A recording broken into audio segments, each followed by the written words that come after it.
Suppose I'll begin. So good evening, fellow students, and congratulations. Today, we commemorate the end of an important chapter of our lives that is not actually over yet. So not really sure what to do about that, but good luck to you. That's one of my favorite things about law school. Despite how many of the rules, customs, and expectations are utterly confusing and perhaps contradictory at times, we seem to be able to maintain a decent level of consensus and harmony as a group. That's not just me, right? You all don't hate each other. We're good. Looking at the chat. Yeah, excellent. This is great feedback. Speaking of feedback, I'll be monitoring the chat and the participants tab loosely. So feel free to share your reactions and thoughts throughout.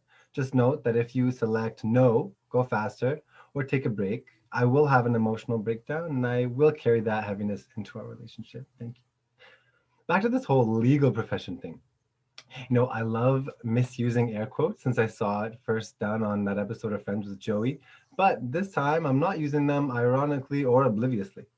This evening began with an important acknowledgement of the land we're on, so I imagine that it's fitting that we invite some precision into our language when we discuss our shared experiences as students of colonial law, some of whom will be joining the colonial legal profession in a matter of weeks. Congrats. I love knowing that a linguistic shift of this kind, no matter how in alignment it may be with legislation or long-stated societal goals, is the perfect canvas for how rich our systems are with contradiction.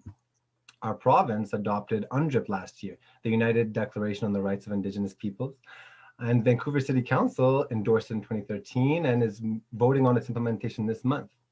Meanwhile, our unhoused neighbors, which are disproportionately of Indigenous ancestry, and Indigenous land defenders continue to be forcibly displaced on a daily basis through the application of colonial law. Oh, sorry. Don't say anything bad about Allard. All right, just kidding. I would never do that. But seriously, I know we've heard this all before. We have amazing professors who make a point of emphasizing issues of inequality, which is probably why it feels so safe to discuss them. I once read that a culture is best illustrated through its tensions and contradictions. And that really stuck with me because I feel like the same thing can be said of humans. So how does all this beautiful dissonance play out concretely?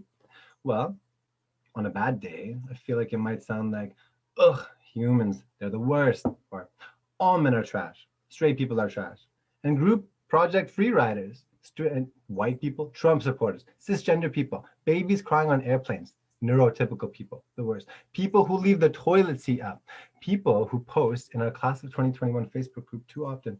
I'm sorry, they're all trash. Whew. Imagine carrying all of that anger. Now, I know what you're thinking. Kareem, those are obviously exaggerations. How could you make light of these important issues? How? With words. What are you going to do about it, huh? Come talk to me about it?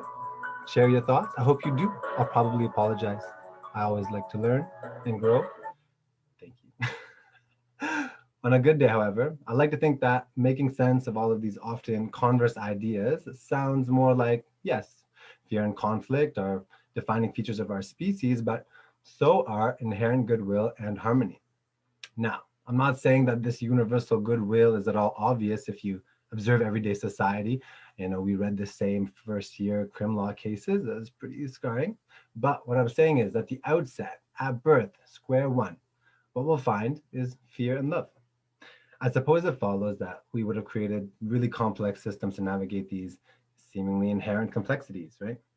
Now, does that make us feel any better about having spent 26,000 hours studying rules and regulations, often at the expense of our personal relationships and mental health?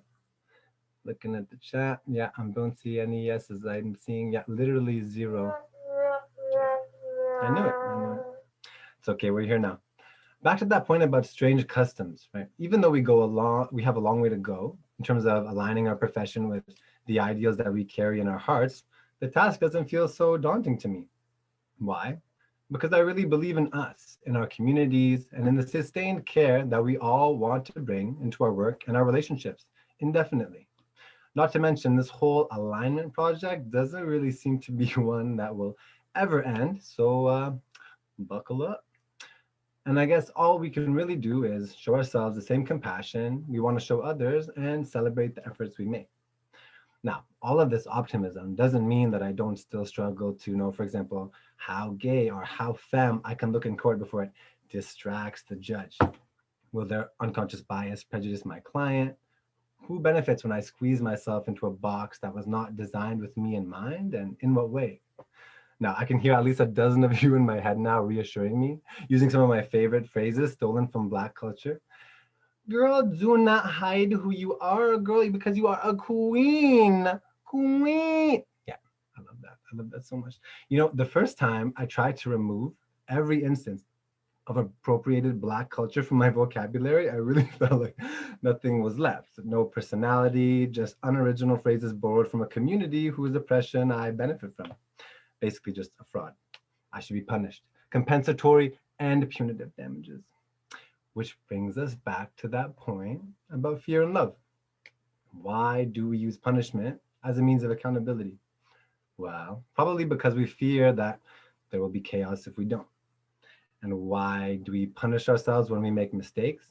Well, probably because we've been taught that punishment is the most effective means of behavior modification, and we fear missing an opportunity to redress regrettable choices. And why? Why are we still relying on police and prisons to address social and economic issues which they are simply not equipped to solve? Well, probably because we fear that there are no suitable alternatives. I guess what I'm getting at is this: compassion and accountability are never mutually exclusive, and punishment isn't generally that compassionate. Now, you're probably thinking about criminal law or interpersonal relationships. Yes, absolutely. Those are applying. But what about the most important relationship in your life? You know, the one that you have with yourself. If we punish ourselves for the mistakes we make, how are we supposed to have the emotional bandwidth to show compassion for the most troubled members of our community? I emphasize this point because I truly believe that letting go of those scarcity mindsets that feed systems of inequality and addressing the dire state that our profession is in, it's going to require a lot of faith, courage, and hope. And I think that all starts with how we treat ourselves. We've inherited a pretty unwieldy and infamously unfair system, and we know that our profession is notorious for high rates of suicide and substance misuse. What will you do in response? Will you afford yourself the care you need to be the best version of yourself at work and at home? Or will you be like me and compulsively seek the validation of those who ask for your help until your diet only consists of bread and cheese and you fall asleep with the light on most days? I know, working on it. Thank you, thank you. So the pressures we face will inevitably bleed into other aspects of our lives, right? We get that. And the boundaries we set, they'll be tested over and over and over again. Some days you might reminisce about the camaraderie that you shared in between the walls of this school after receiving maybe an infuriating email from opposing counsel or getting scolded at length in court. Oh, sorry. Oh, right. Yes. I should clarify, by this school, I mean the Peter A. Allard School of Law. Did you all get that? Yes, that's the Peter A. Allard, A-L-L. Yeah, you got, okay, you all got that? Excellent. Our coping mechanisms, they'll probably vary widely from romanticizing alcoholism and making fun of your marginalized clients to joining so many CBA committees that one's life becomes one long Zoom meeting with pee breaks. And we will make mistakes that cause others material suffering, like Professor Stacy mentioned. But let's not forget how rewarding other days will be too. Maybe a client or a colleague will tell you how much of a difference you made in their life through what you did. Or maybe you'll learn that your submissions to government were impactful and that they chose to decriminalize sex work or simple possession as a result. And other days, again, maybe you'll remember feeling victimized after you were found eating in the library, and you'll wish you were back in that same place for some weird reason, probably because you didn't have a job, but you also didn't have so much responsibility. Now that's a lot of weight to carry. I'm really selling this, aren't I? Are we all looking forward to what's before us?